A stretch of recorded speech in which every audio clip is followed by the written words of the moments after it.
Transportation Planning Agency's Transportation Disadvantaged Local Coordinating Board today, Wednesday, May 13th, 2020 at 2 p.m. The first, I would like to please note the pursuant to the Governor's Executive Order number 20-69, fiscal year 20, LCB, bylaws section 10, and TPA emergency order number 2020-01, this meeting is being conducted without having a quorum of its members present physically or at any specific location, and utilizing communications media technology instead.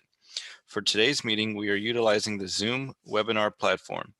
Board members, scheduled presenters, and the TPA's board liaison will be appearing at today's meeting remotely, either via webcam or telephone.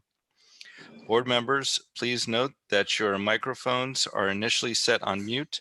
When you wish to be recognized, please use the raise hand function within the Zoom platform. You should unmute your microphone when you are recognized. Members of the public can join the meeting by installing the free Zoom app and entering the webinar ID and password provided on the agenda. You can also join via web browser at the website provided in the agenda. You can watch a live stream of the meeting at www.palmbeachtpa.org/live. Finally, you can join by phone using the phone number, webinar ID, and password provided on the agenda. Public comments can be submitted online at the website provided in item 1.h on the agenda. Public comments can also be made live through the Zoom webinar platform. When you wish to be recognized, please use the raise hand function within the Zoom platform and then wait to be recognized by the chair and unmuted by the meeting host. Now we will have the Pledge of Allegiance. Please put your right hand over your heart and join with me. I pledge allegiance to the flag of the United States of America and to the republic for which it stands, one nation, under God, indivisible, with liberty and justice for all. Thank you. Next, we will have a roll call. Mayor Grant, before I start the roll, I do see that Millery joined as an attendee. I'm just going to promote her to a panelist. All right. And I will be unmuting all. That way, it's easier for you to say here on the roll call. For the roll call, that sounds good. And if you are muted on a physical phone, please make sure you unmute your phone. So, Mayor Grant. Here. Tomas Boynton. Angela Choice. Janine Chrisman. Here. Elisa Kramer. Here. Elsa DeGoy. Here. Marie Dorsman. And I believe we have Nancy on, I'm sorry, not Nancy. We should be having somebody here for. Yes. Paula Scott is here for Marie. Robert Goodman. Maria Hernandez. Here. Robin Manuel. Here. Angela Morlock. Here. David Rafaitis. Present. Merlene Ramnot. Takesha Stafford. Present. Laura Schultz. Here. Millery Sanat. Here. Nancy Yarnell. Here. We have a quorum, Mr. Chair. All right, thank you. And thank you for all. Our first is to adopt the agenda for May 13th. Can I have a motion to adopt the agenda? Also move to adopt agenda. We have a motion by Angela Morlock. I'll second the motion. Second. And then we have a second by Jeannie Chrisman. All in favor, please state so by saying aye. Aye. Aye. Any opposed, state so by saying nay. Hearing none, the motion is approved unanimously. Next, we need a motion to approve the minutes for February 12th, 2020. Are there any changes to the minutes? No, Mr. Chair. All right, seeing none, if I can have a motion to adopt the minutes as presented.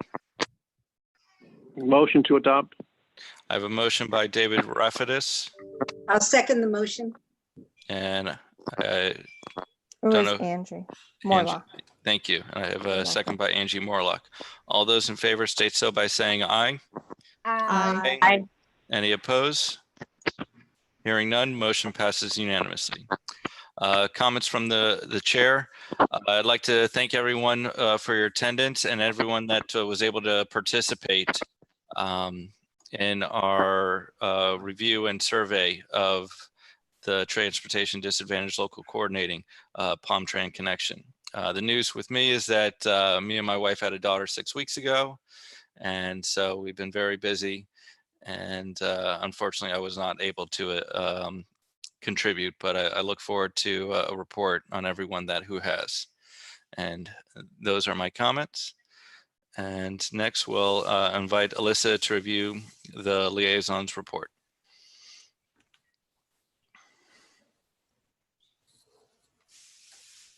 Good afternoon, everyone. It's great to see everyone's faces or hear everyone's voices if I can't see your face. So for the liaisons report, I'm happy to say that AARP Community Challenge Grants, they actually have extended their deadline to fund quick action projects that help create livable communities for people of all ages. The deadline has now been extended until May 15th, and for more information, their website is linked. The May TPA Governing Board meeting will be held on Thursday, May 21st at 9 a.m. The final notice of the meeting location will be available with the distribution of the packet. The meeting will be held over Zoom also, and that information will be available on our website. And lastly, the LCB is currently looking for member presentations. Member presentations are encouraged to be 5 to 10 minutes and on how their agency and everyday work relates to the Transportation Disadvantaged Board. If you do want to come and present at a future meeting, please contact me and we will put you on the agenda. That is it. All right, thank you. And next, we have a new member introduction. Welcome to Nancy Yarnell, newly appointed representative for the Area Agency on Aging. Nancy, please introduce yourself and provide us with a brief background. Thank you. I'm Nancy Yarno. I'm the Director of Consumer Care and Planning at the Area Agency on Aging in Palm Beach Treasure Coast. I've been there over 15 years. And we administer state and federal programs that provide services to enable seniors in an actual 5-county area to remain in their homes and avoid nursing home placement. I also serve as a planner. I work with the Palm Beach County Community Services, the Departments of Health, and United Way initiatives, supplying information and demographics on seniors and their needs. And I appreciate this opportunity to participate on this board. All right, thank you so much. Our next is a general public comment. Margie, do we receive any public comment cards? We haven't received any general public comments at this time, and I'm just double checking the attendees, and we don't have anyone with their hand raised. Okay, so anyone who is listening that is an attendee that would like to raise a question or make a comment, I'll give you 10 seconds to raise your hand according to the Zoom function.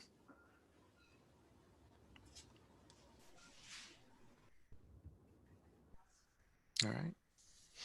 Seeing none, we'll move on to action items. The first action item is motion to elect fiscal year 2021 vice chair. Pursuant to the LCB bylaws, Article 4, Section C, the LCB shall hold an organizational meeting each year for the purpose of electing a vice chair. The vice chair shall be elected by a majority vote of a quorum of the members of the LCB present and voting at the organizational meeting. The vice chair shall serve a term of 1 year, starting with the next meeting. The vice chair shall assume the powers and duties of the chair in his or her absence. The vice chair may serve more than one term.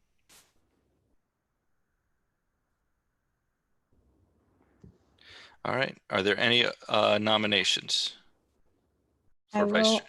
unmute all, that way they're able to make their And nomination. so I saw a hand raised by Angie. Okay, I move to elect David again as vice chair. All right. I don't have his last name right. in front Thank of you very much. me. You're All welcome. right. Do we have any other nominations? If not, and seeing none, may I have a vote? All in favor, please state so by saying aye. Aye. Aye. Aye. Any Aye. opposed? Hearing none, welcome David Rafaedis to continue his role as our vice chair. Thank you. Thank you. All right. Next, we have item B is motion to adopt the fiscal year 20 LCB bylaws as amended. The addition of Article 10 entitled Emergency Powers has been added to the attached draft bylaws to allow the LCB to conduct virtual meetings when permitted during an emergency, and to authorize the chair to approve and/or amend certain essential LCB documents when the TPA is unable to conduct a board meeting in person or virtually. These changes are shown in red strike-through underline format attached. Alyssa, would you like to present this item? Oh, Alyssa, you are muted. You would need to unmute yourself. I'm sorry. Sorry. A lot of things going on. So the purpose of this update, like what the chair said, is to allow meetings to be conducted virtually via Zoom platform or something similar. So the updates that you will see in the coming slides do make sure that that happens. And this update does repeal previously adopted bylaws. So Article 2A under definitions, the update added the term communications media technology, the electronic transmission of printed matter, telephone, audio, computer, full motion video, freeze frame video, compressed video, digital video by any method. So Zoom. Article 5, Section G, addressed the quorum. It did also clean up the language in this section a little bit, as at a previous meeting there were discussions what the quorum is and what the number is for voting. So at all meetings of this board, the presence in person of at least 1/3 of the voting members is necessary to make any voting or business transaction. However, a meeting can be held with 3 voting members present, just no voting. That is unless the TPA is operating under Article 10 emergency powers, in which case it's online. Article 6, Section A, general, changed the wording. When we did the last update, we were still part of the county. Now the TPA is an independent agency, so the wording got changed from the Palm Beach County Board of County Commissioners through the TPA to just the Palm Beach Transportation Planning Agency is the designated official planning agency and provides staff to the LCB. Article 10, we added this entire section for emergency powers. Section A is the applicability. So in the event that an emergency prevents the TPA from conducting an LCB meeting, consistent with the bylaws, the following emergency powers are established. Virtual meetings. The TPA is permitted by law, executive order, or similar action to conduct a meeting with a quorum of the LCB and establishes virtually. The TPA shall conduct these meetings utilizing communications media technology or the Zoom platform. Section B, again, is more about the virtual meetings. So we still need to continue doing public notice as consistent with Article 5, Section F and the state law. And we shall include instructions to access the public meeting in all notices. And the public meeting shall provide the opportunity for public comment, and all comments, evidence, testimony, and written submissions shall be afforded equal consideration. We have been providing an online link on our website to permit public comments for every meeting that we do. Emergency approvals. In the event that the TPA is not able to conduct a board meeting consistent with these operating procedures or using a Zoom or other communication platform, the LCB is required, if the LCB is required to take an immediate action on approving or amending one of the essential documents like the TDSP, CTC evaluation, bylaws, grievance procedures, AOR, the TPA chair or vice chair in the absence of the chair, upon consultation with the executive director and TPA general counsel, is hereby authorized to approve or amend the essential document and or execute the implementing agreement or application on behalf of the LCB. So if we can't vote on something for some reason, the TPA chair or our executive director can make that final call and decision. And again, the executive director is authorized to submit any documents approved under this emergency authority to the commission as necessary, along with documentation of the TPA's inability to conduct an LCB meeting consistent with the bylaws or using Zoom or other platform. Any document approved under this emergency authority shall be presented to the LCB at the next meeting for endorsement or modification, provided the action is taken using the emergency authority and is able to be modified, which most of our documents are able to be modified. The changes under amendment was, since we inserted a new article for Article 10, it was just changing the number to 11 from 10, and that section stayed the same for general. And then the same thing with certification, that was previously Article 11, and that is now Article 12. And this is just going to be certifying that everything in the bylaws is correct. And if we adopt this today, this will be signed and put into effect. So that is the bylaw update.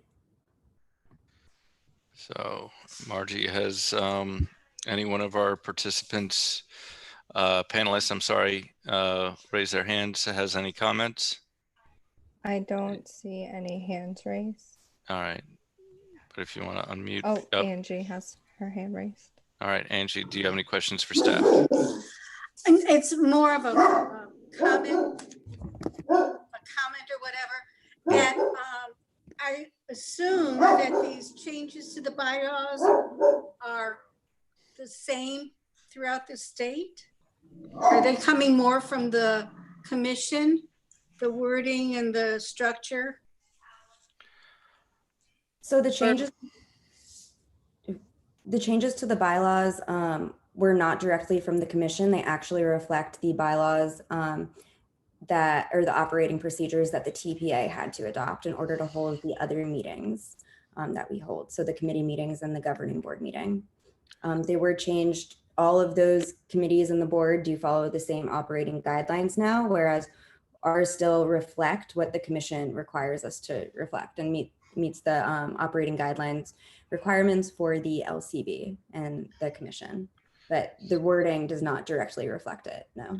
So in April, the TPA adopted amendments to their bylaws in order to have the virtual meetings. So we're, and so that's kind of like, we have the ability to start the meeting under the executive order. But if we don't change our bylaws to allow it, it's kind of not giving it the same credence. And that's why we need to adopt as amended. The TPA also has legal counsel that reviews this amendment, if I'm not mistaken. And so that's kind of where all the language is coming from, not necessarily from the Tallahassee controlled by the state. And Margie, are there any questions from any of our attendees? I don't have any public comments on this one. All right. Is there any other questions from the board? Seeing no one to raise their hand or no one speaking. May I have a motion to adopt the amended bylaws?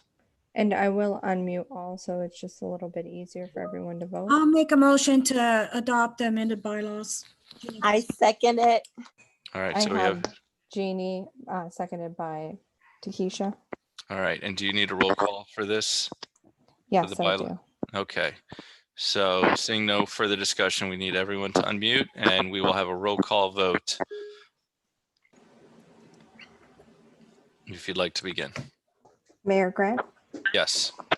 Tomas Boynton, Angela Choice, Janine Chrisman, Yes. Elisa Kramer, Yes. Elsa DeGoy, Yes. Marie Dorsman, oh, I'm sorry, Paula Scott, Yes. Robert Goodman, Maria Hernandez, Yes. Robin Manuel, Yes. Angela Morlock, Yes. David Rufaitis, Yes. Merlene Ramnon, Yes. Takesha Saffold, Yes. Laura Schultz, Yes. Mallory Sanat, Yes. and Nancy Yarnell. Yes. It passes unanimously, Mr. Chair. All right, thank you. Our next action item is to motion to approve an amendment to the Transportation Disadvantaged Service Plan. And for this one, Mr. Chair, we will be having Lou Ferrari from Palm Trend present this. All right, and can we make sure to mute everyone else's microphone? Yes. Good afternoon, everyone. This is Lou Ferry. I also have Chad Hockman here with me. So this is a motion to ask the board for an amendment to the Transportation Disadvantaged Service Plan to add language, as you see on the screen there, for an objective to replace paratransit vehicles that have lived their life. So the background of this one is, in 2014, the county got a bond to purchase upwards to $17 million worth of vehicles, which is pretty much the fleet we have right now for Palm Trend Connection. FDOT says that the useful life is 200,000 miles or 5 years, and most of our vehicles have got there, if not exceeded it. So the FDOT 5310 grant, actually FDOT this year found about close to $900,000 that we can use to get some replacement vehicles for Palm Trend Connection. So instead of using county money, we're also looking at different grants to use to purchase new vehicles. So this just allows us to have it in our plan to allow us to say, look, it's in our plan to replace the vehicles. So that's pretty much it. If anyone has any questions, I'm here to answer them.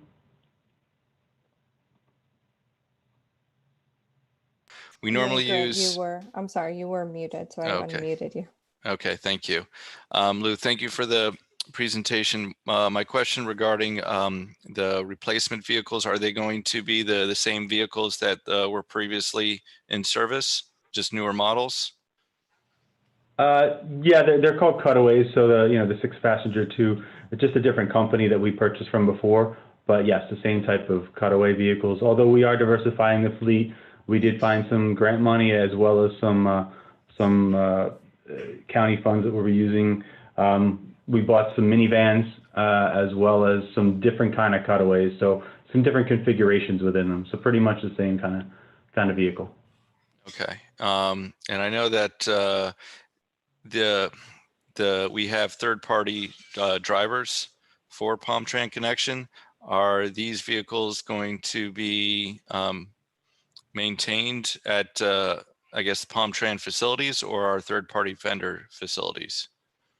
So we have a provider contract with both First Transit and NV, and part of that contract, they do the maintenance. They're in charge of the maintenance, and they've allocated funds through the procurement of this contract to pay for the maintenance of these vehicles. They've done an excellent job holding them together for longer than this useful life. So we appreciate that. Okay, and those were my two questions. So I'll ask anyone if they'd like to raise their hand, or we have Angie Morlock raising her hand. Again. Yes.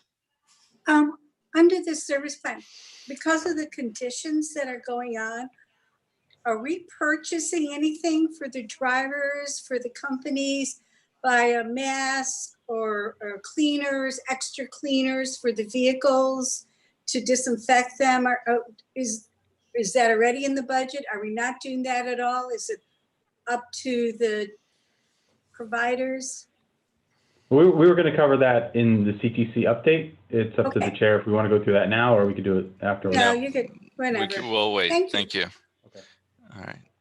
Is there any other questions or comments from the board? I do not see any other hands raised or public comments on this matter. I appreciate that, Margie. And so now I'll ask for a motion to approve the amendment to the disadvantaged service plan. It's Jeannie Chrisman. I'll move to buy the buses. All right, thank you. I'll second the move. All right, we have a motion by Jeannie and a second by Angie. Any further discussion from the board? Seeing none, all those in favor state so by saying aye. I'm sorry, Mr. Chair. This is a roll call roll call? vote is required, Okay, just to so make sure it's on the record. thank you. All right, You're so welcome. may I have a roll call, please? Mayor Grant, Yes. Tomas Boynton, Angela Choice, and let me see, because Angela, are you there? Can you hear me? Okay, yes, now I can hear you. You can hear me? Yeah. Yes, okay. Okay. Jeannie Chrisman, Yes. Elisa Kramer, Yes. Elsa DeGoy, Yes. Paula Scott, Yes. Robert Goodman, Maria Hernandez, Yes. Robin Manuel, Yes. Angie Morlock, Yes. David Rafaitis, Yes. Marlene Ramnon, Yes. Takesha Saffold, Yes. Laura Schultz, Yes. Mallory Snott, Yes. Nancy Arnell. Yes. It passes unanimously, Mr. Chair. All right. Thank you. And that concludes our action items. Our next item is informational items, Florida Transportation Plan update. FDOT will present on the Florida Transportation Plan 2020 update. The FTP sets the long-range vision for Florida's transportation future and guides transportation decisions making by providing policy guidance and a framework for allocating the state and federal transportation funds which flow through FDOT's 5-year work program. For more information, visit floridatransportationplan.com. The I'm draft sorry, Ms. Mayor, to interrupt you. I have an item 2D on this agenda. I'm not sure if it was missed on. it was no, it was missed on me. My fault. Thank you. You're welcome. And that's also a roll call vote. So item 2D is motion to approve the 2019-2020 Community Transportation Coordinator CTC evaluation. Annually, the LCB is required by the Florida Commission for the Transportation Disadvantaged to review the CTC's performance and complete the evaluation workbook. TPA staff will review the attached executive summary. The full evaluation workbook is available at palmbeachtpa.org/LCB. Alyssa, would you like to present this item? Yes. So first of all, thank you everyone who did help out with the CTC evaluation. We got a lot of really good information and I'm very excited to share it with everyone. So we will go over the findings and the overview from the evaluation and the next steps in the process. So the evaluation overview is prescribed by the Commission for the Transportation Disadvantaged.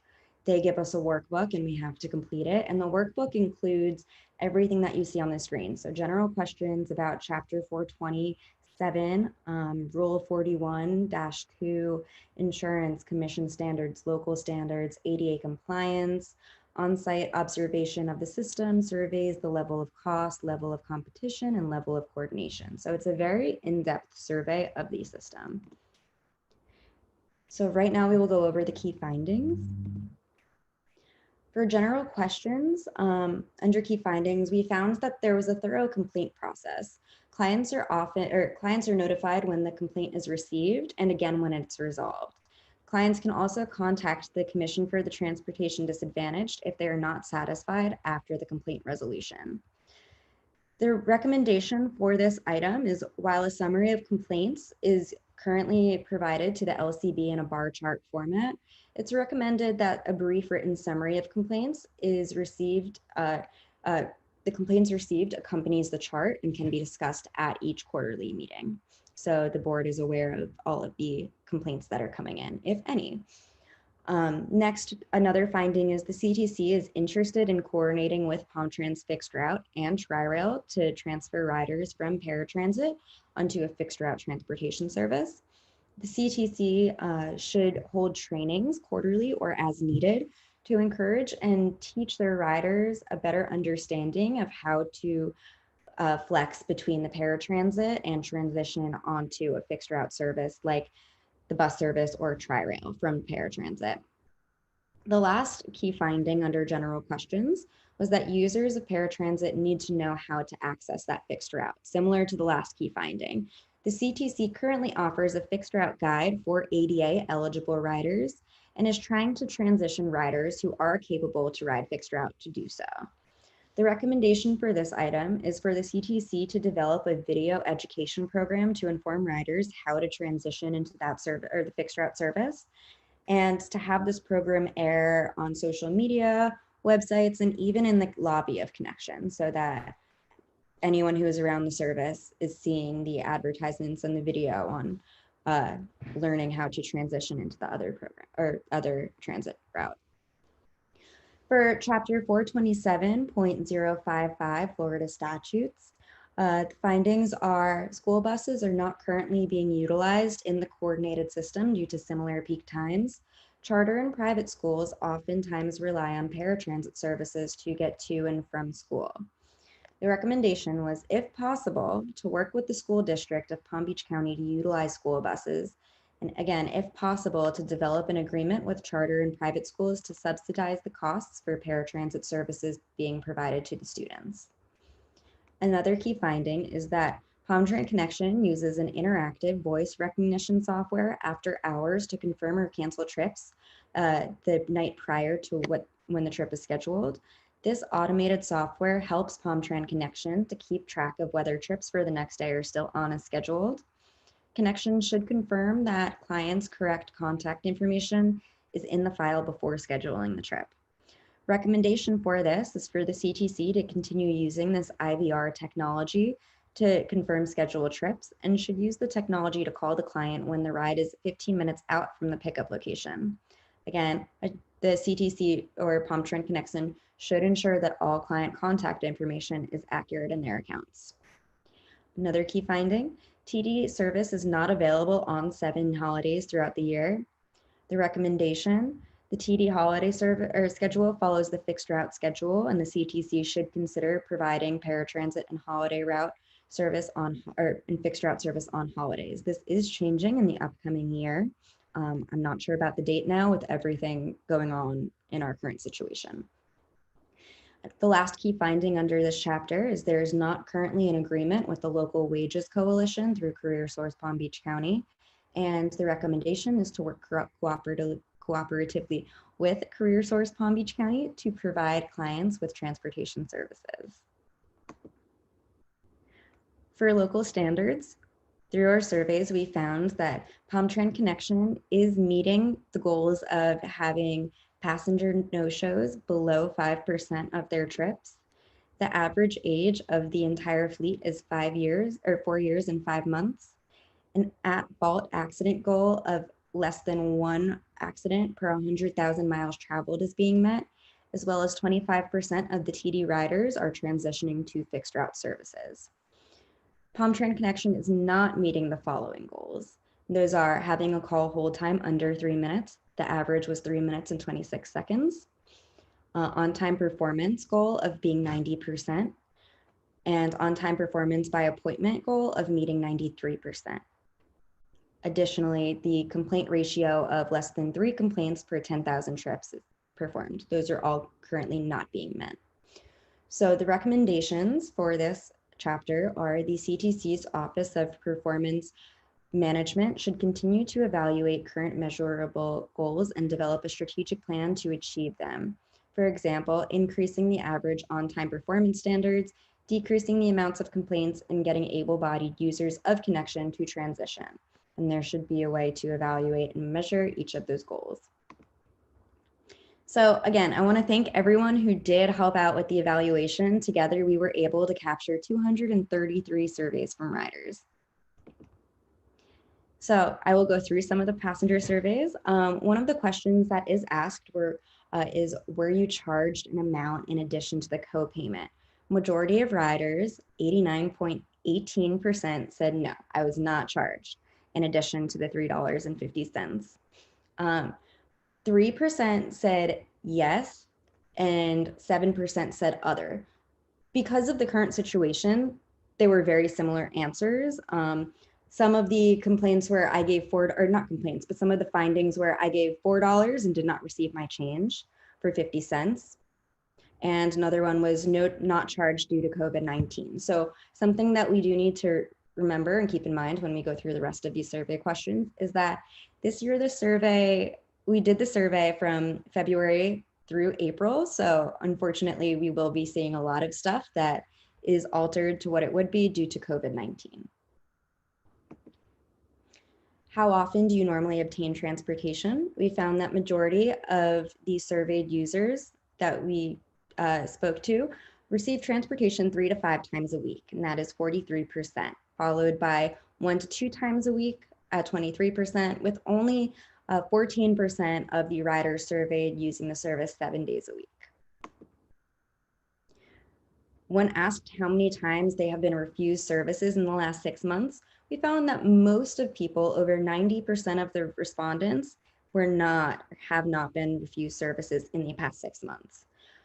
There are some that have been received 3 to 5 times, 6 to 10 times, but very minimal amounts. And those trips, again, were because essential trips only, and respondents said that laundromat wasn't considered essential, not enough drivers due to things going on, and unexpected vehicle complications. So what do the riders normally use the service for? Majority medical, but we also found that a good amount of riders use PalmTran Connection for education, training, daycare, followed by employment, life-sustaining activities, and lastly, nutritional. When asked if they had an issue with their last trip, we found that most people did not have an issue with their last trip. Others that had it because of late arrivals, driver issues, and late pickups. There were a couple other issues, again, related to COVID and not being able to go to specific locations due to essential trips only, but majority found no issues with the ride, which is great. So key findings for passenger surveys. We called riders who had ridden since January 1st, 2020. We did not call any riders who had not received service prior to this year, or have not received service in this year. We completed 370 random phone calls throughout the months of February, March, and April, and this was done by LCB members and TPA staff. And we received a total of 42 responses. Because of this and the difficulty we were having reaching people over the phone and the current situation, we were actually able to send out the same survey via SurveyMonkey to over 900 PalmTran Connection clients. And I'm happy we did, because we received over 190 responses. So this gave us a total, again, of 233 responses. The average rating for PalmTran is an 8.41 based on the survey responses, which is actually a 1.23 decrease from the last CTC evaluation we did 2 years ago. And we need to remember we didn't do it last year because there was text in the legislature not permitting us to. So recommendations based on the passenger surveys include improving the trip optimization. We found that a lot of riders were on the bus and actually passing by their house just because of how the navigation system lays out the trips. So again, improve and update the GPS in vehicles. That way no one will have to be chasing after buses anymore. Providing a way that clients can know what their driver's estimated time of arrival is. Again, getting a 15-minute call, 15-minute out call would help with that. Ensuring correct contact information in clients' files. We did find that some of the emails and phone numbers were incorrect. This could be client error or PalmTran error, but a good way would just be to help ensure that connection is, again, when they're scheduling the calls, ensuring that the contact information for that client is correct. And then implementing fare boxes so riders aren't required to carry exact change, so you're not losing that 50 cents. And then improving transfers between counties. So at the end of the survey, we did ask for some additional feedback and provided a space for the clients to type in their own answer or give the LCB members responses, and they typed it out. So some of the Elements of the service that need work that we found from responses are included, and they are drivers need training for working with individuals on the spectrum. Drivers should be screened for sensitivity to the elderly and other populations. I have had to run besides the bus to get it to stop to pick up my mother. Sometimes they cancel my trip without my consent. For example, Saturday, March 18th, 2020, I called and canceled the service for that day. However, the bus showed up and my next day appointment was canceled. Drivers are helpful. Sometimes they can't find my house. Better communication between driver and rider would be beneficial. Drivers say they do not have to do the call to the rider when they're at the pickup point, but the riders would like to be able to help talk the drivers through where their exact pickup location is. And then another issue with drivers taking home riders if events are canceled. So my sister has been on the bus for up to 2 hours. One day they left her at the Arc after an event was canceled and they should have taken her home, but left her in the dark building when no one was around. Positive feedback that we got from users were PalmTran is wonderful. I have nothing but good things to say about them. The drivers are always nice and helpful. Yes, there are a few times they will come late, but they always apologize to me, and most of the time it is because there was some issue going on with another customer. I love the service and I'm very thankful for it. This service means a lot to me. It helps me out with my daily livelihood and disabilities. Transportation, PalmTran Connection, is my only means of getting to doctors, groceries, and other shopping, visiting friends, getting to the library, all essential mobility. And then transportation gives me independence and freedom to live my best life. Although I feel like there are areas for improvement, I'm overall satisfied. So next steps for this evaluation, we reviewed the workbook. We will provide it to the Commission for the Transportation Disadvantaged. They will review it within 30 days, give it back to us, and then we will provide the status after that 30 days or another 30 days to PalmTran Connection, and they will provide updating reports for our findings at all upcoming LCB meetings for the next fiscal year. All right. That is the evaluation. All right. Thank you, Alyssa. You're welcome. And now, was there any comments from public comments regarding this action item? I have no public comments on this item, Chair. All right, thank you. Does any of the board have any questions or comments regarding this, or would like to speak about their participation? Seeing none? Chair, I wanted to give everyone else a chance. I do have Robert Goodman join the call during Alyssa's presentation. Okay. Robert, I will unmute you. I'm not sure if you had any comments or not. I see that you're just calling in. Can you hear me? Yes, we can. Oh, okay. Yeah, doing the survey was a real experience for me, and I see some of the things that I had got information I received were on the results. What I did find interesting was the people really appreciated the service overall. One person hung up on me thinking I was a spam call, but overall it was an interesting survey to do. Interesting to talk to some of our users of PalmTran Connection. I know I had to call Blue at one of the calls I made. There was a problem, but overall it was people seemed very satisfied. Maybe I missed it, but I didn't see a comment in the negative comments about drivers and identifying themselves. And that was a big one I found when I did my own run on the van, and also several people told me that drivers were not identifying themselves. Right.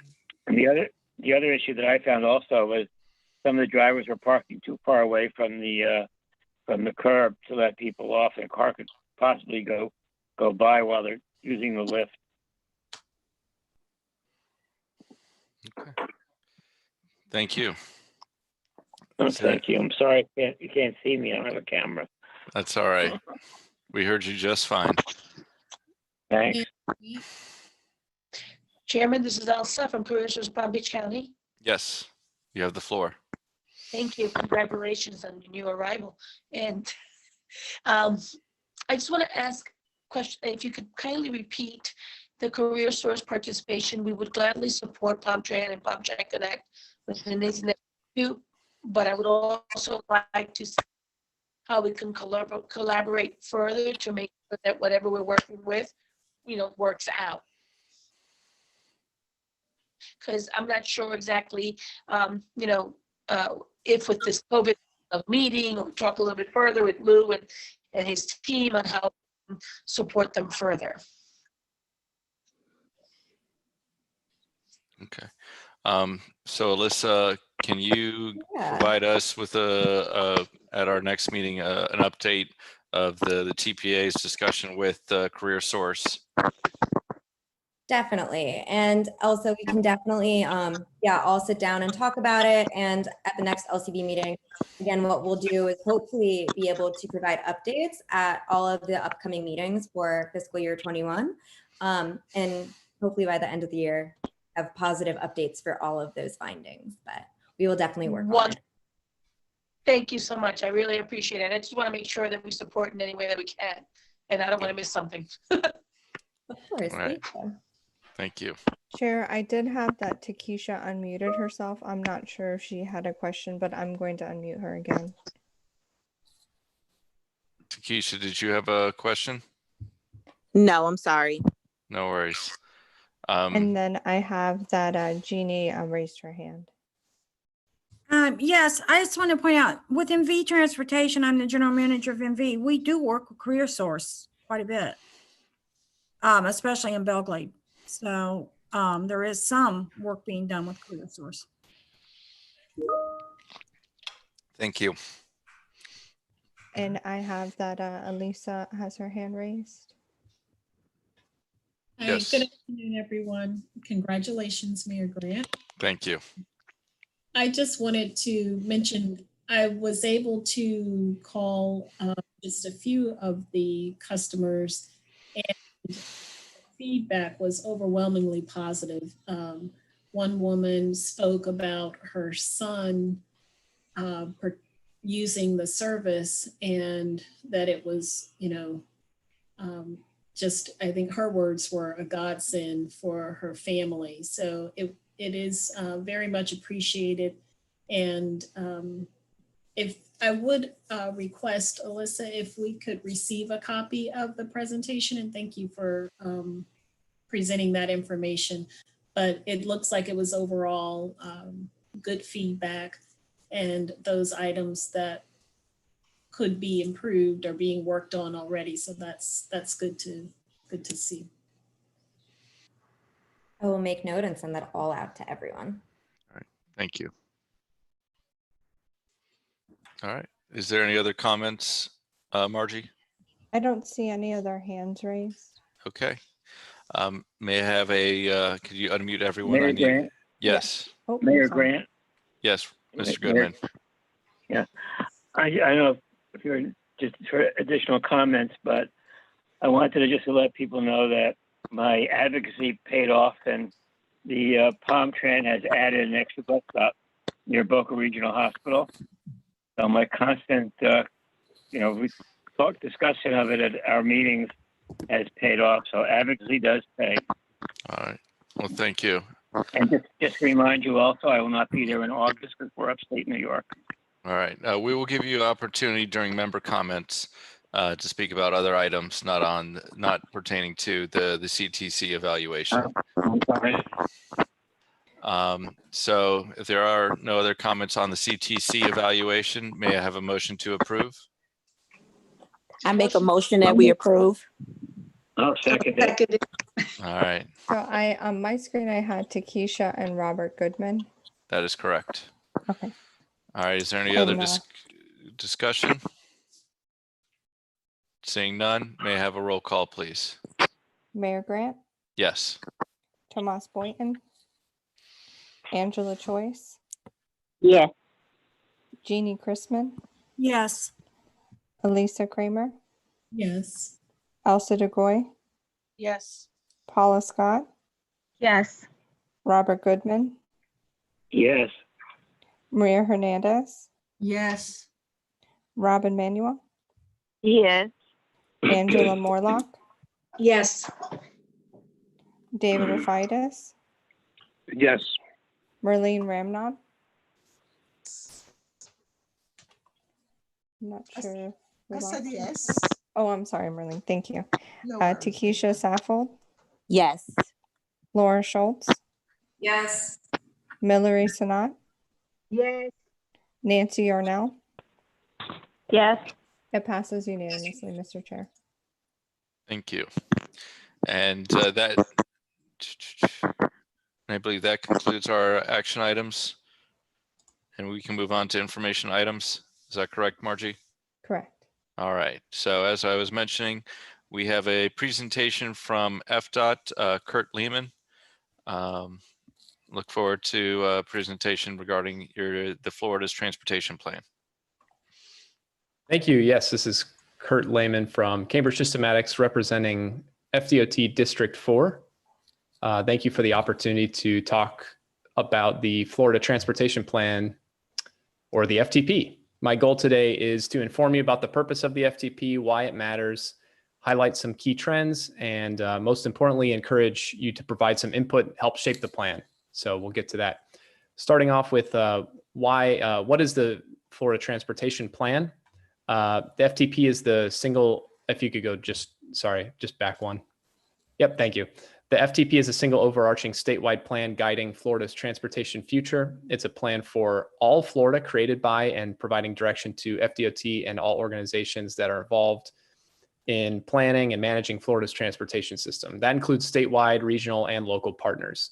And the FTP provides policy guidance and establishes a policy framework for allocating some of the state and federal transportation funds that flow through the FDOT's 5-year work program. Next slide, please. Thank you. The FTP is important because it not only sets a long-range vision for the future, but also guides transportation decision-making today. And the plan considers how we will accomplish some of our most ambitious goals, like zero fatalities on Florida's transportation system, providing more efficient mobile transportation choices, enhancing the quality of life and environment of Florida's communities, et cetera.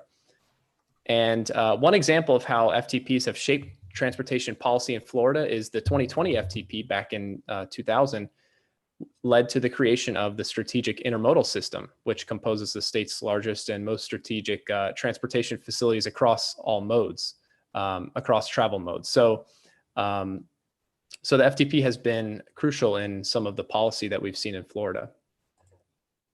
And next slide, the current FTP, like the current FTP, the updated FTP will have 3 elements, although we are considering a 4th element. So this is like a pending slide.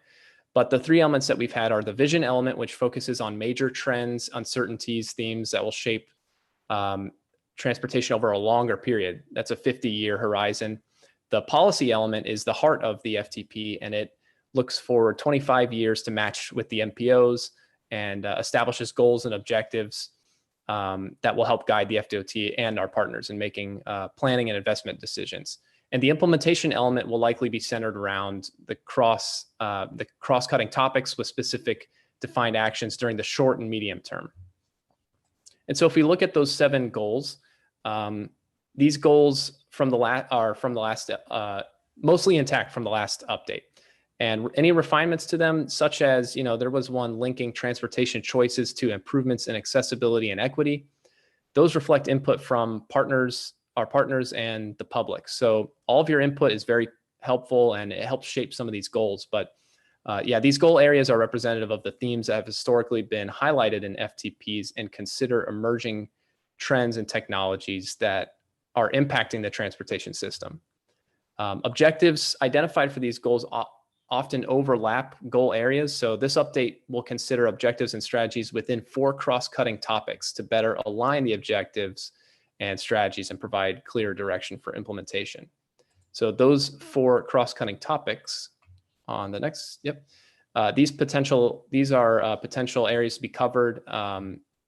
All these bullet points fall under the cross-cutting topics we have, which are technology, resilience, state and interregional, and regional and local. So for technology, we have things like big data, new materials, and automated connected electric shared vehicles. Under resilience, we have extreme weather, we have climate change and sea level rise, but also economic and societal changes, which I think we've all realized that resilience goes beyond just weather. And when we experience emergencies like the one we're experiencing now, we have the need for, if the economic trends shift or major societal changes, is our transportation system, ready to handle those changes? State and interregional focus on CIS, trade and logistics, multi-use, multimodal facilities for economic competitiveness, things of that nature. Whereas we have a regional local cross-cutting topic, which focuses on our communities, land use and community planning, regional visions, environmental and economic, environmental impact and an economic development. And here we have some infographics that come straight from our trends documents that we've produced for each one of these cross-cutting topics. So I'm not going to go through all of these data graphics. They're very informative. They're very helpful. We've gotten good feedback from them. You can go to floridatransportationplan.com and access all these great documents that provide some of these infographics. Like under technology, we have obviously data and e-commerce. Resilience, we have lots of weather changes that are going to impact our transportation system in the future. With state and interregional, we have our railways, our aviation, and our waterborne trade, our seaports. We have trends on that. And for regional local, we have a whole host of demographic changes that are taking place, and we need to plan for the future for those. But moving forward on the next slide, I'm going to ask to receive some of your input today. So this is really the main purpose of presenting to you today. We want to get as much input from all of our partners as possible. So if you could just stay on that slide. Yeah, I'm going to be asking and getting some verbal feedback. So this is a question from one of our survey material that's located on the FTP website. You can provide your thoughts that will be collected and presented to the steering committee. But today I want to personally track and submit responses to the project team for this one question about needs, about regional and local needs. What regional or local needs should be considered as we update the FTP? That's the question I want your input from. And I don't know if the best way to do this is to wait for people to raise their hand, but I wanted to hear some thoughts from the board today. And if anyone wants to speak up and provide input, feel free. I'll repeat the question, give you a minute to think about it if you need to. But the question is, what regional or local needs should be considered as we update the FTP? So what is most important to you? So Margie, I think the easiest way to do this is, because it is a question for everybody, is just to do a roll call to go through all of our board members so that they have that opportunity to answer Kurt's question of the local need. Oh, and Okay. maybe to help out, I'll provide some examples of some feedback we've already gotten.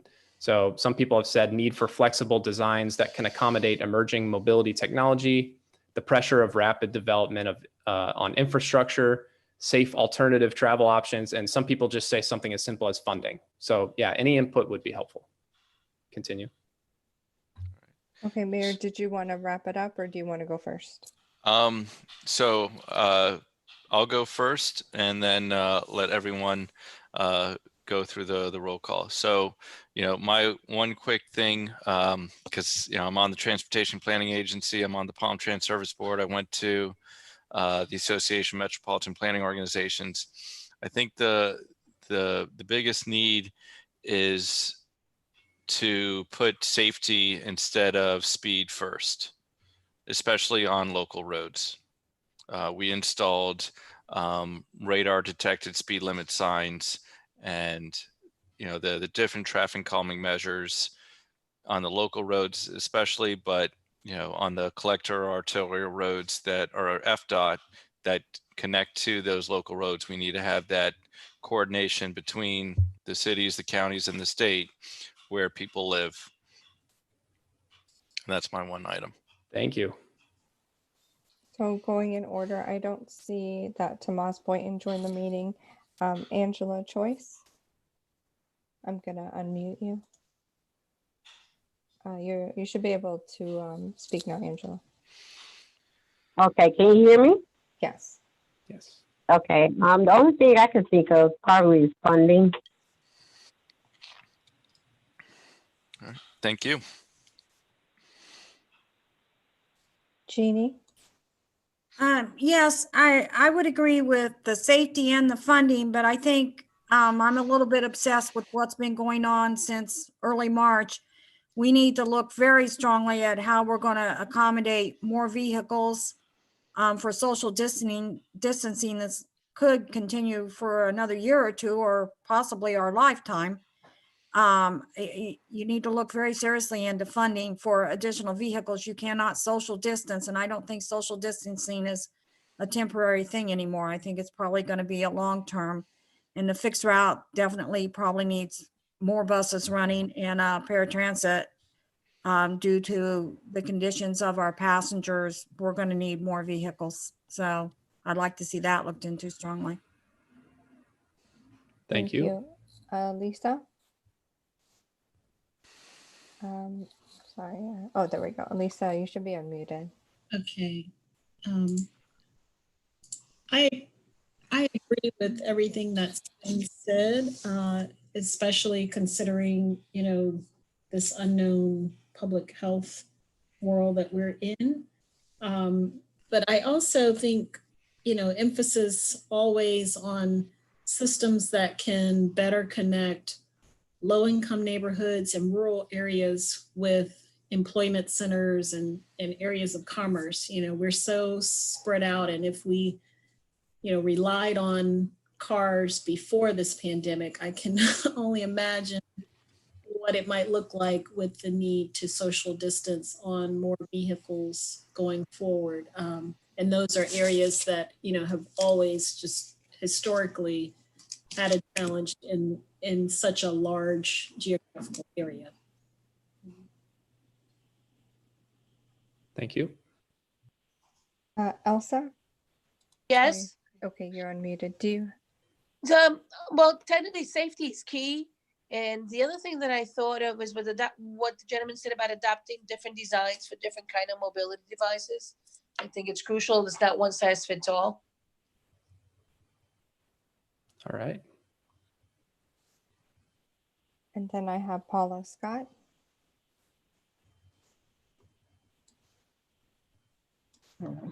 Paula, from my perspective, I hear funding a lot. So I was expecting to hear a lot of that. Definitely innovation as well with technology. So looking for more of those type of projects as well. Thank you. Robert Goodman. Can you hear me? Yes. I'm sorry. I'm not used to this technology yet. The only thing I'm thinking about is when I was on the board in Broward County Transportation Board, I was emphasizing a lot, and I feel here too, we need to talk about less emphasis on highways and more emphasis on mass transit, especially between the three counties. We need to have some way you can get between the three counties more easily. Also, we developed some multimodal systems in Broward County. I'm not sure we had that in Palm Beach County or not. And thirdly, we need to have a paratransit system that really extends between the counties, so that we can get down to even Miami or Broward or throughout the area.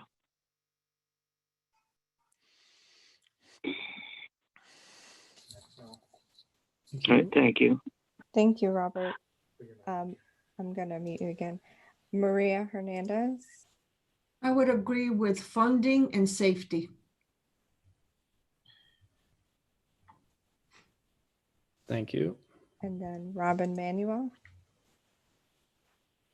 Yes, I was thinking about maybe finding some alternative ways for students with disabilities, for them to be able to get to school and back home.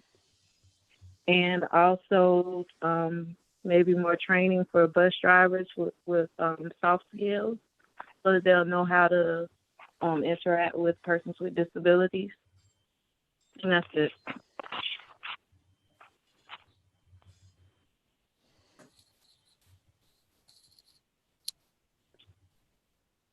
You're good, Kurt? Yes. Okay, Yes. thank you, Robin. Thank you. Angie Morlock? Yes, do you think locally, I see one of the biggest obstacles we have are the bridges and the railroad crossings. It's literally getting harder and harder to get to work on time. The delays are much longer, especially with the bridges and the more tourists. Now I know things are changing right now, but things will come back again. And it's very difficult when you're trying to get ambulances to hospitals and all. So I think a closer look should be at those two, the bridges and the railroad crossings. And the other thing at the regional level is, you know, Florida, you don't go very far to Miami. I mean, now it takes me 4 hours because of traffic, but you know, the evacuation and the time it takes to go up north has really increased. And we need to look at all the different methods that are used for increasing the laneage in one direction and how that would be implemented.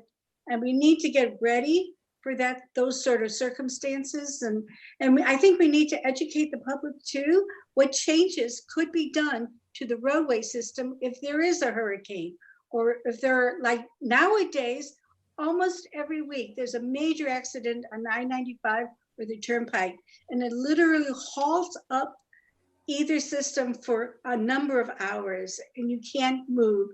And we need to have some alternatives to gear the cars around. I know there's the medium that hasn't been used. It's mostly trees, nice, beautiful mediums farther north. But you know, we need to get a little more prepared for when we need emergencies, when we need to move the vehicles. That's it. Thank you.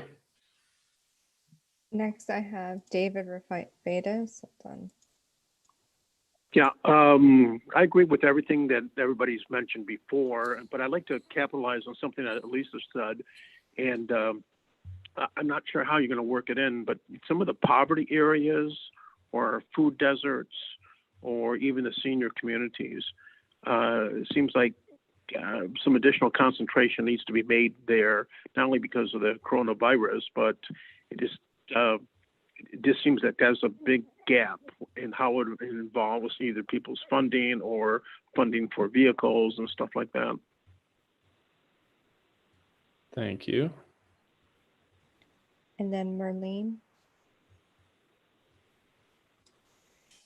Okay, I wanted to talk a little bit about funding and safety, as some other members had mentioned.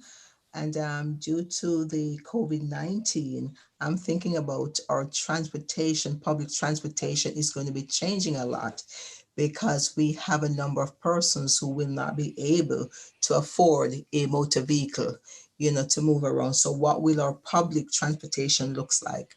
We will have, of course, we'll have our seniors, and we'll also have our young adults, and then even the younger population trying to access public transportation. So we need to think about funding. What will it look like with public transportation?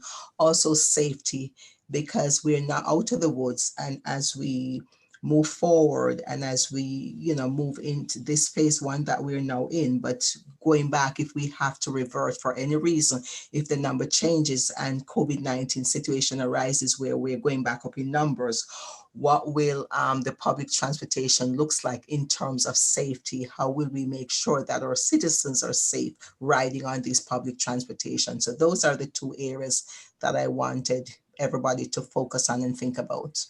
Thank you. Thank you. Takesha.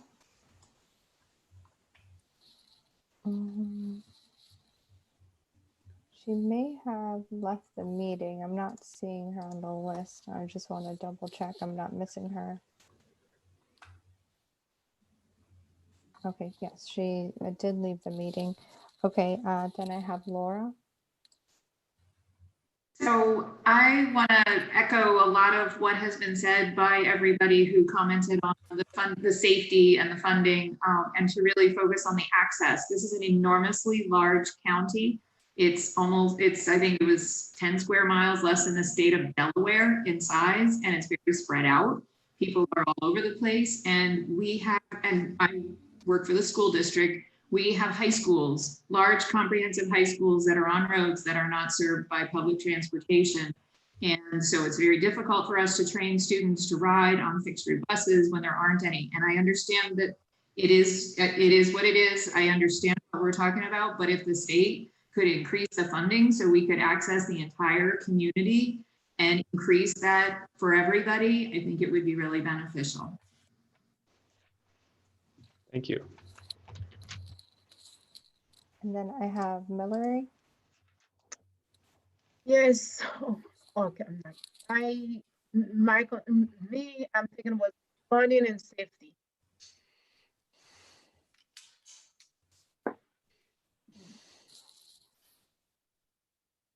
Okay. And then I have Nancy Yarnow. Yes, I say funding. And in a non-COVID-19 world, or when things get better, I think we need to encourage our seniors to use public transportation. I think, some education and showing the importance of it, I think they tend not to use it as much as they could. And then I was looking at the Transportation Disadvantaged Service Plan, and there was recommendations in there for coordination about partnerships with transportation network companies such as Uber and Lyft. And I think, the seniors sometimes need that kind of transportation, and if that could be done, that would help too.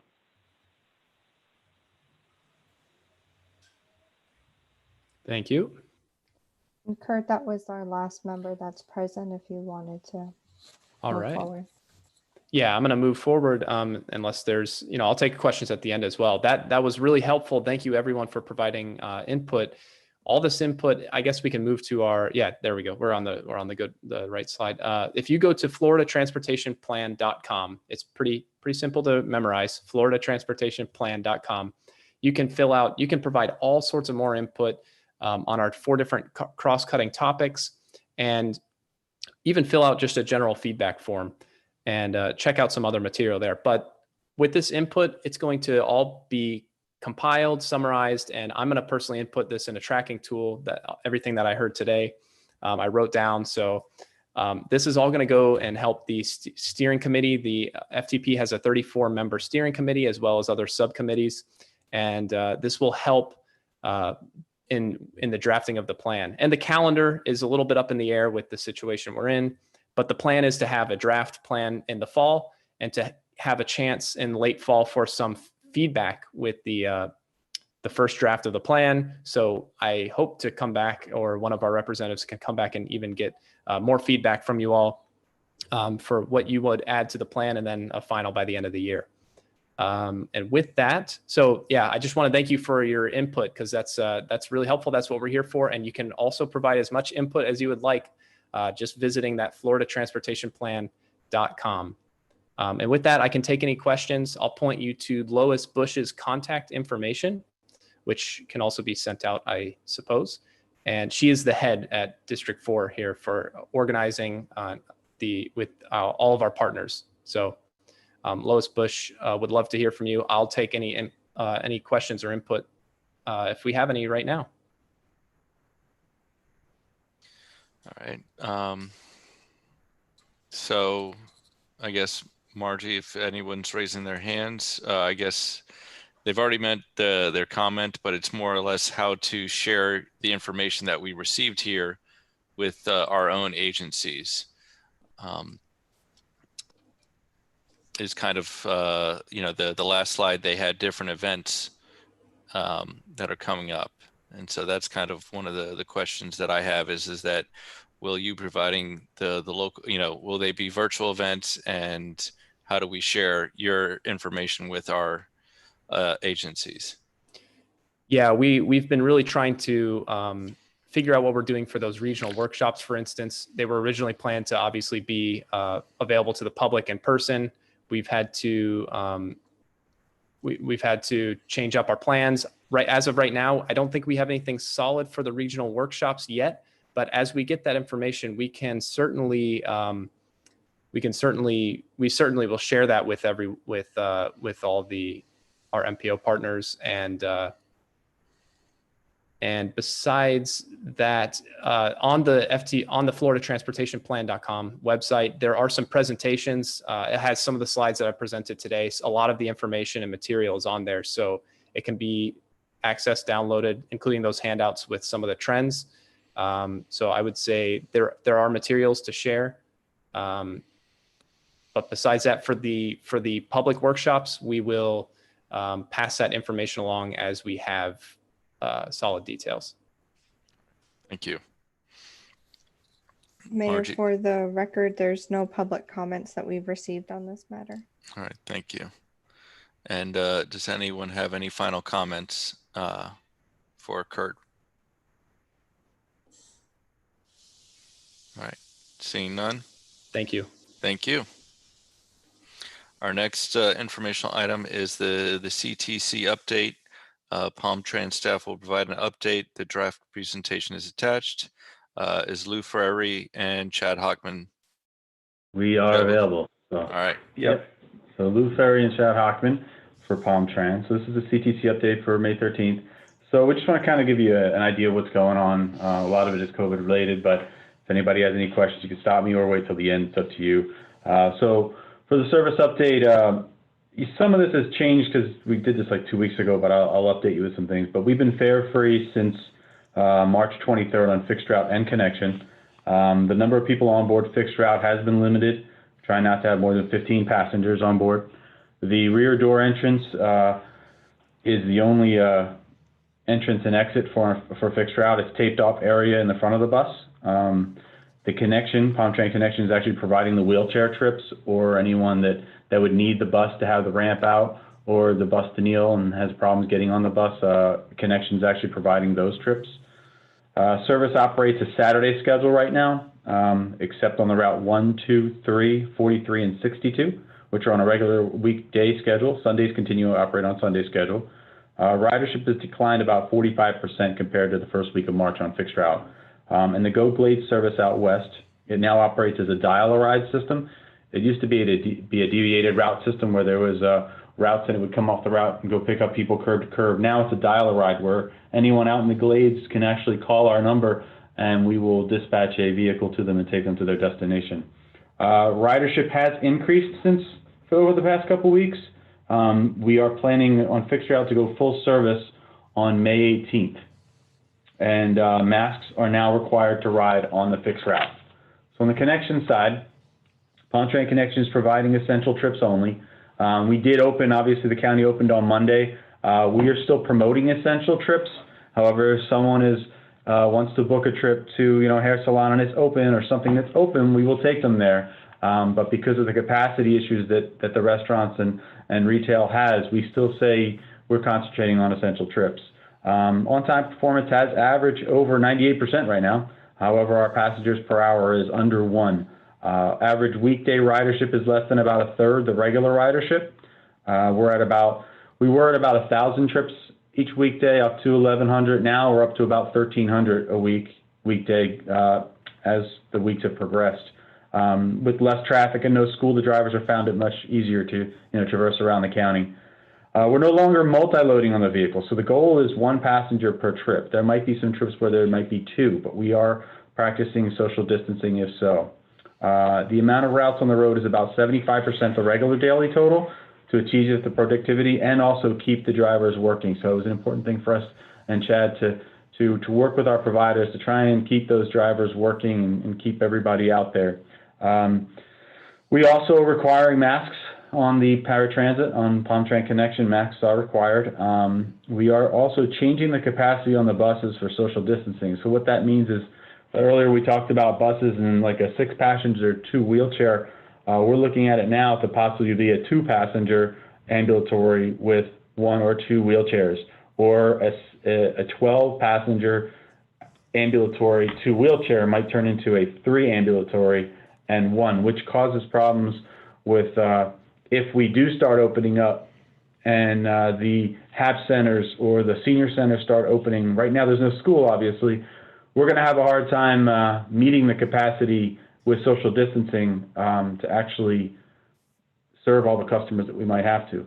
Right now we're looking at it in our current configuration that we can probably handle around 1,800 to 2,000 trips a day.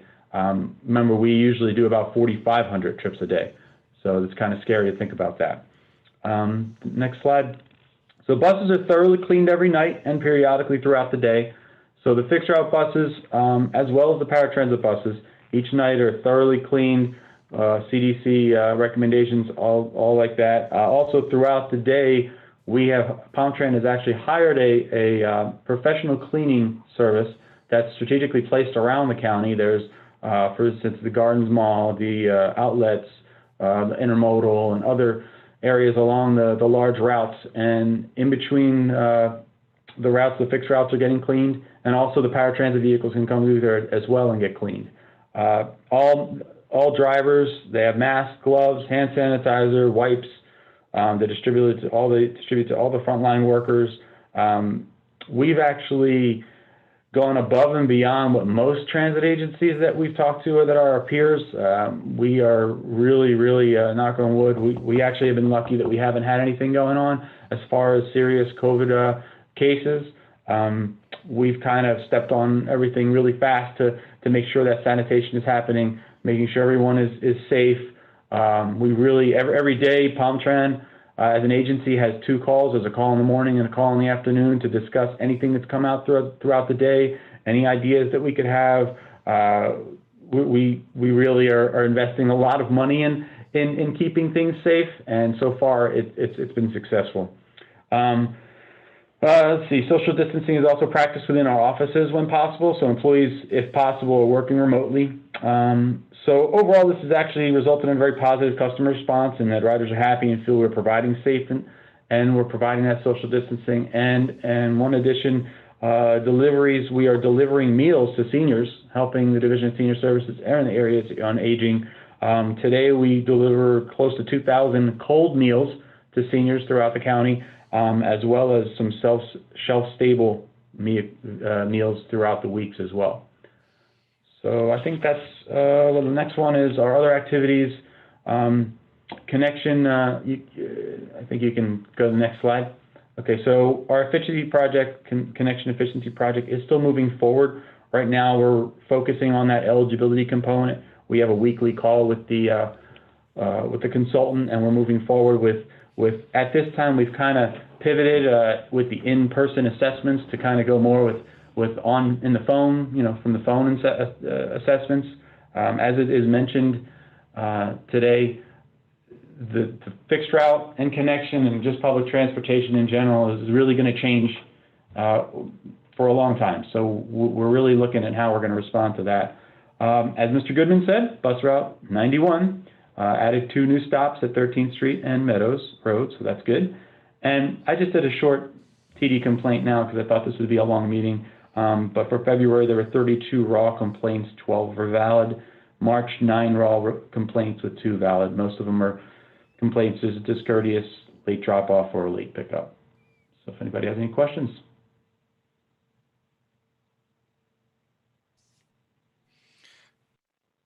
Any questions from? I don't have any public comments on this. I don't see any questions. I will unmute Robert Goodman just because he's calling in and isn't able to do that himself, I believe. Thank you. Robert. I want to thank Palmtran for finally, responding to my request and advocacy for those 2 bus stops near the Boca Regional Hospital. It's really going to be a big need once we start using the buses again. It just shows that advocacy can work, and I think it's an important thing to let even our consumers know in each of our agencies that it's important to be a good self-advocate. So I thank you, Lou and Tran, both for helping me out with that. You're welcome. No problem. All right. Thank you. Would anyone else like to have any questions or comments regarding the CTC update? Seeing none, we're going to move on to the partner agency updates. Is anyone from the South Florida Regional Transportation Authority, FDOT, and Palm Beach County to provide any updates? Margie, is there anyone else here? I don't see anybody else from those agencies that wants to make a comment. All right. And now we'll open it up to member comments. And so similar to the way we did it with Kurt, just to have the roll call, but this time I'll go last. Okay. So I'm going to call it in the opposite order just so it's easier. Okay. Nancy, you're now going to unmute you. Do you have any comments? I'm sorry, I don't know what the comment section is for. Is it about? This is administrative items. So towards the end of each meeting, I know this is your first meeting. We allow anybody who would like to speak on from one of the members to the other members, because this is a sunshine meeting. You don't have the ability to speak to anyone else on this board outside of this meeting regarding any sort of advocacy that you plan on doing or would like to do, or anything that you see or would like to make the board and staff aware of. Can I come next to last? I pass now. Yes. But if I hear more about what's going on, I might have a thought. Absolutely. Thanks. All right, Mallory, do you have any comments? Sorry, it's just Mallory, for some reason I'm not able I'm sorry. to. Oh, I think we're fighting each other. Okay. Okay, go ahead. I don't have any. All right, thank you. Laura, do you have any comments? No. Takesha, I believe, yes, she did leave the meeting. Marlene, did you have any comments? Just wanted to say that I didn't get the opportunity to ride on the transportation. It was during the time, when COVID was just getting on board. So I missed that opportunity. I wish I had the opportunity to ride and then to be a part of the survey, but unfortunately I wasn't able to do that. So no other comment at this time. Thank you. Thank you. David, do you have any comments? Yes, number one, congratulations, Mayor. Big part of your life there. Yeah. And the second is I'd like to also welcome Ms. Yarnell. She is obviously a subject matter expert in senior services, and I know she'll be an extremely valuable resource to us. Thank you. Okay, I have Angie Morlock. Do you have any comments? Oh, I don't think it unmuted you. Okay, there I am. There you go. Okay. First off, I want to thank everybody. This is a wonderful way to have a meeting if you have to. This is my first. So I'm like, whoa, impressed. But thank you. It's a very good meeting and excellent. There is one thing though I noticed, and it's a safety system plan. It was in the package, but it was never addressed. And I don't remember seeing any changes to it or anything. I think it was just part of the service plan. But the thing I do remember is it was signed off when I was still working, which is a long time ago. And I think it needs to be like updated maybe in the near future, at least the next go around for this service plan, especially with everything that's going on now. I would think there should be some changes and everything into that plan. It's usually just a small plan attached to the service plan, I think, or part of it or whatever. But that probably should be addressed in the near future. But otherwise, it was a great meeting. Thank you. Thank you. And so, Alyssa, I can did address you that. get? Yeah, thank you. So the SSPP or Safety Service Plan is something that is done as part of the CTC evaluation or required, it is part of the TDSP as well. But when I complete the CTC evaluation workbook on my end, I go to PalmTran and give them a giant list of all of the documents I need copies of. And that was one of the documents that actually has not been updated since the last CTC evaluation. I believe the date on it was 2017? 14, okay. A different document was 2017. So I'm not sure when PalmTran Connection does plan on re-updating their safety service plan, but I just have whatever document that they still have that is in effect. So if they have not updated it, I don't have it. That's still the one that's in service. So as soon as, you know, they do update it, we will have it updated in our TDSP or Transportation Disadvantage Service Plan, and will also be included in our next CTC evaluation. Right. I would have thought that the changes with the vehicles, the cleanliness, and everything to avoid the spread of the disease would have been in that section. It's in the body. I mean, it's in the service plan and everything, so that's great. But I think some of that should be in here, maybe. This is Lou, if I can. Yes, please. So the systems service safety plan is updated every year. I think what they're talking about is there's an SSPP certification. That's something that like FDOT does and things like that. They haven't come around to do that. We update it every year. So that's constantly changing, especially with hurricane season, with everything that goes on here. So the SSPP, and I appreciate you bringing that up, Angie, but that's just something where there's a lot of things in this workbook that are kind of archaic and old that hasn't really been updated. We'll respond to some of the things, but like working with the wages, we do work with them, but that's not the way it's written. Or school buses. We're never going to be able to work with school buses here in Palm Beach County, but it's still something they have to look at. So that SSPP certification, they don't really even do that anymore.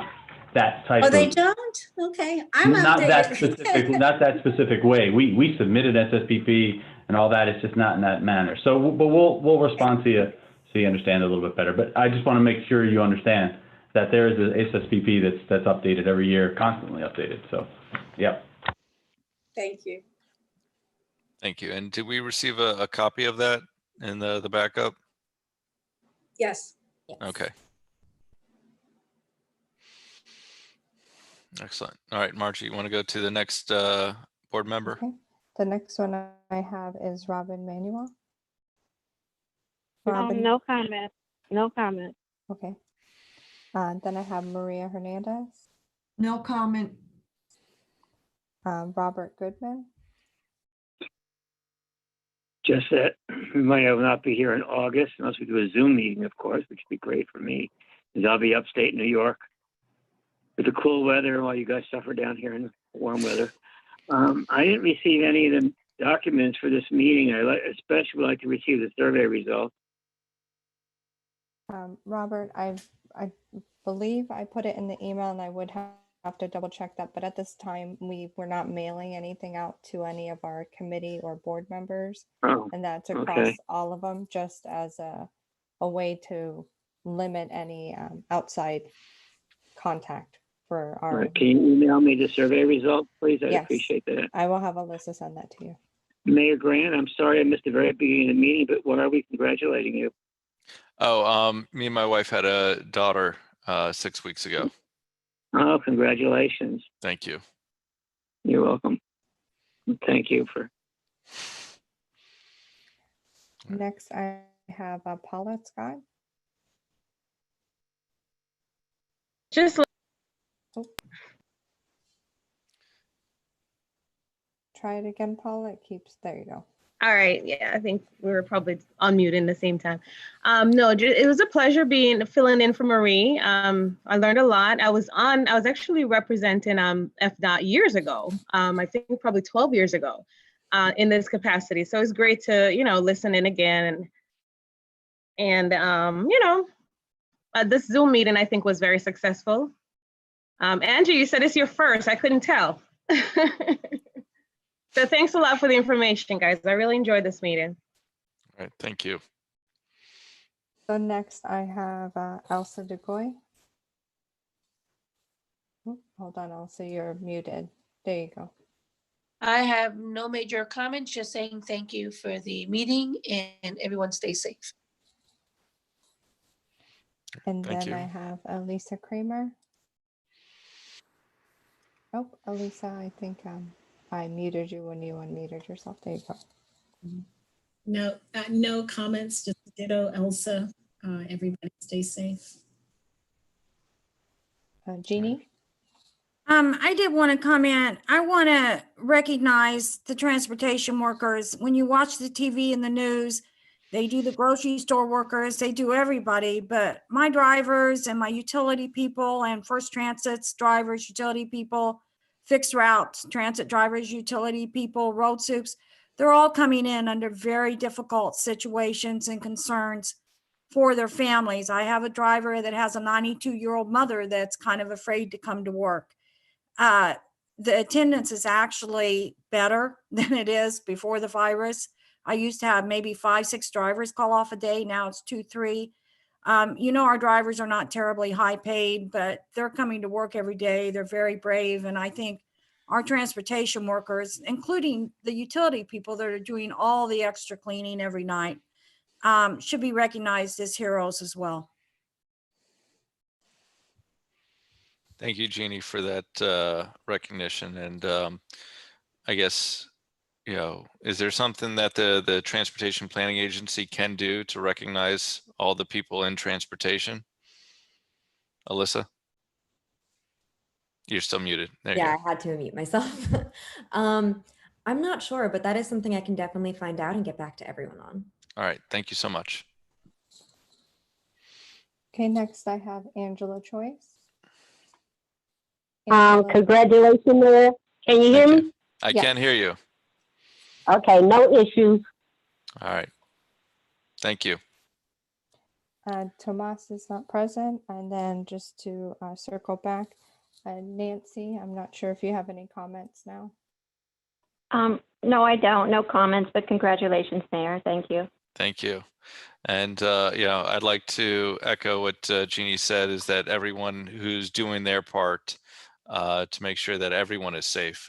This is, a pandemic, and nobody alive really remembers what happened the last time. I saw the articles from, Lake Worth back in 1918, and we're in, phase 1 right now. So that does not mean it is over. And so I just want to make sure that everyone stays safe, washes their hand, wears masks, and make sure that you're not jeopardizing yourself or anyone around you. So if there's nothing else, I think double check. Our next meeting is Wednesday, July 29th, 2020. I just wanted to double check the time. Would it be at 1:30 or 2 o'clock? It will be held at 2 o'clock, and also I will send out an email with the schedule and calendar of all next year's meetings All right. shortly. All right. Thank you. All right. May I have a motion to adjourn? Chair, I'm so sorry. I believe there is a bottom part of your script that I need you to read. All the way at the bottom? Yes. Nope, it didn't come into No, it the didn't come in? so I'm sorry about Margie, that. do you have the script? Yes. So for Would you our mind next reading it? meeting, no, Yeah. I would not mind. Bear with me while I pull it up. But for our next meeting, as we are still in this COVID-19 process, we have a prepared script that we're going to read. Hold on.